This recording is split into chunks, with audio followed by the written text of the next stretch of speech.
To live rightly, we need neither riches nor reputation. A simple courage will do. One of the most provocative and conversational philosophers in history. He lived in a barrel. He wandered the streets with lantern in daylight, looking for a human being. He stood tall before Alexander the Great and famously said, "Stand out of my sunlight." Who was this man? And why does he still capture our imaginations today? Today we are diving deep into Diogenes' philosophy of life.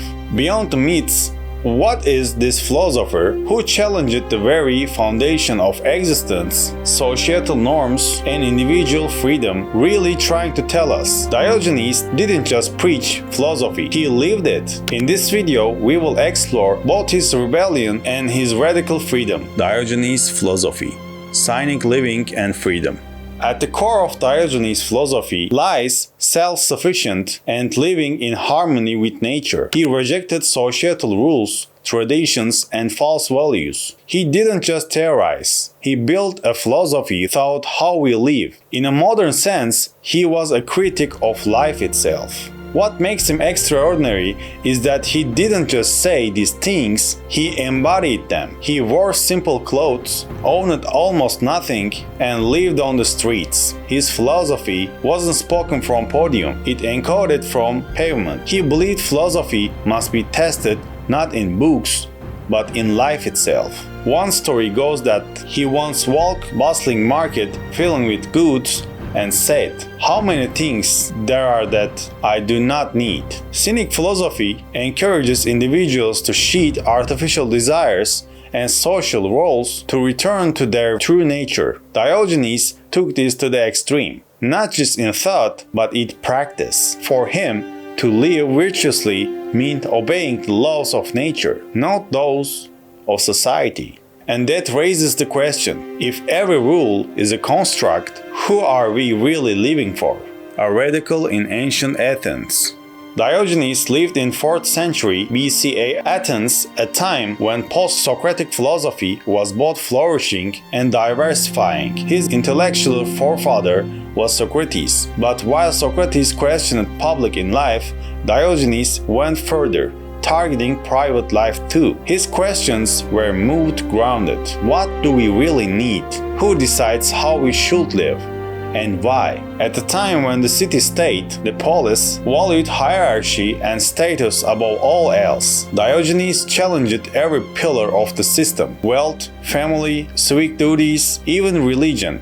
Nothing was sacred. That's why many saw him not as a philosopher, but as a madman. But this madness was, in truth, the deliberate manifesto of freedom. In the structure of the polis, being male, Athenian, and free meant privilege, family, property, citizenship, duties, religions, ceremonies, and the virtue of honor held everything together. Diogenes rebelled against all of it. To him, every rule was debatable, every tradition breakable, every taboo mockable. Unsurprisingly, many thought he was insane, but this insanity didn't stem from madness, it came from his will to shatter the mold of collective thinking. Diogenes' self-sufficiency, radical freedom.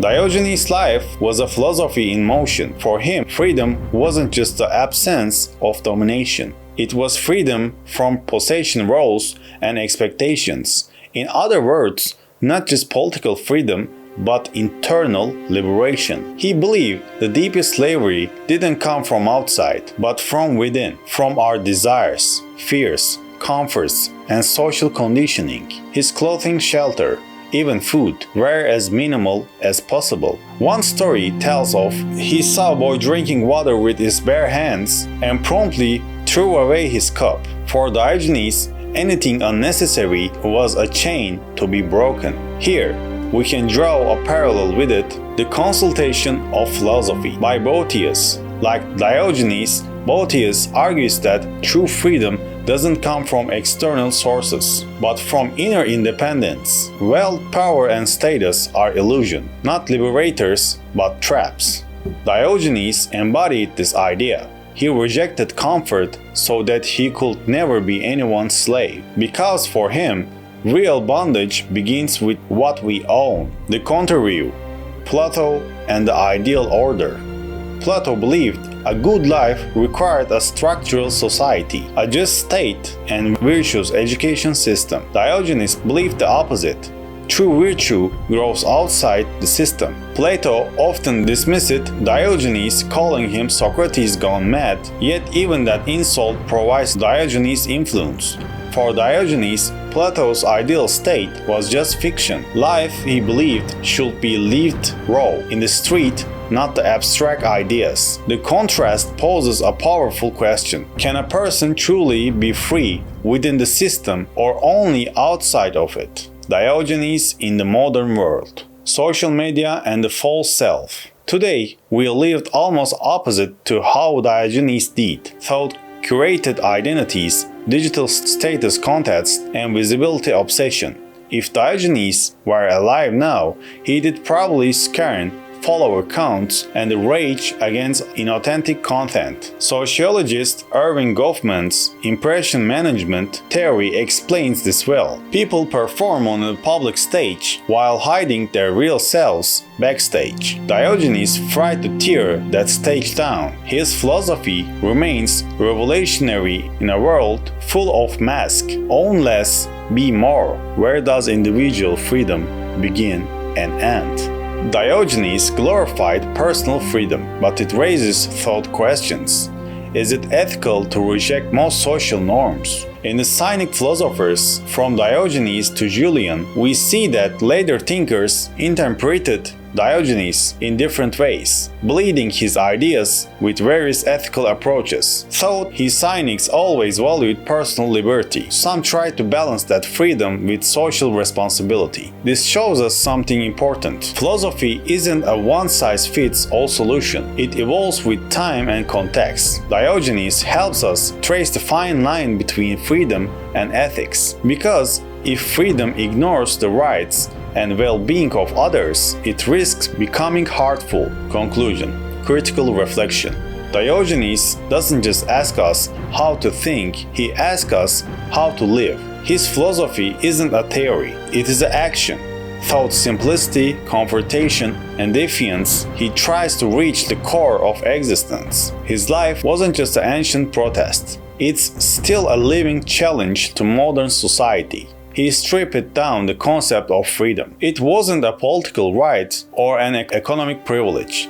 In his eyes, true freedom was the ability to exist without dependence on authority, expectations, or positions. That's why his philosophy didn't grow in lecture halls, but under the sun, among hunger, rejection, and solitude. His ideas still ask us uncomfortable questions. Who are we without the image others see? If we peeled off every label, what would remain? In a chaotic world, Diogenes' voice cut thought with a clear, unsettling question. How simple can we become to truly be free? And perhaps most haunting of all, can we ever truly be free if the purpose of our lives is to meet others' expectations?